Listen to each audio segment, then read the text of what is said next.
நம்ம லைஃப்பில் ரொம்ப கஷ்டமான சிச்சுவேஷனில் நம்ம இருக்கப்ப நம்மளை நாமே கேட்டுக்கிற ஒரு கேள்வி, நமக்கு மட்டும் ஏன் இதெல்லாம் நடக்குதுன்னு தானே. Hello people, this is day 13 on 120 of healing my hormones. பிசிஓஎஸ்னால் இர்ரெகுலர் மென்சஸில் என்னால் டாலரேட் பண்ண முடியாத பெயினை நான் கோத்ரூ பண்ணப்போ எனக்கும் அந்த கேள்வி வரும். ஆவரேஜாக 10ல் ஒருத்தருக்குன்ற ரேஷியோவில் தான் பிசிஓஎஸ் இருக்குது. எக்ஸாக்டாக சொல்லணுன்னா 8 to 12% of women's and village சைட்லேயும் 22.8% சிட்டி சைட்லேயும் தான் அதிகபட்சமாகவே இந்த இஷ்யூஸில் கேர்ள்ஸ் சஃபர் ஆகுறாங்க. அப்போ அந்த ரிமைனிங் இருக்க எல்லாருக்கும் நார்மலாக தானே இந்த சைக்கிள் நடக்குது.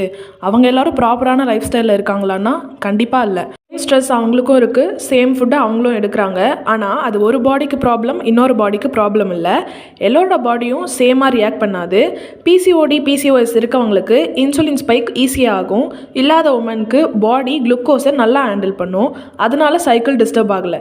ரெகுலர் பீரியட்ஸ் பர்ஃபெக்ட் லைஃப் ஸ்டைல்னு அர்த்தம் இல்லை, இர்ரெகுலர் பீரியட்ஸ் ஃபெயிலியர்னு அர்த்தம் இல்லை. நம்ம பாடி எக்ஸ்ட்ரா கேராக கேட்குது, அவ்வளோதான். இதில் நம்மளோட தப்பு எதுவும் இல்லை. ஓகே, நம்ம நாளைக்கு பார்க்கலாம். அதுக்கு மறக்காமல் ஃபாலோ பண்ணிக்கோங்க. Until then tata by.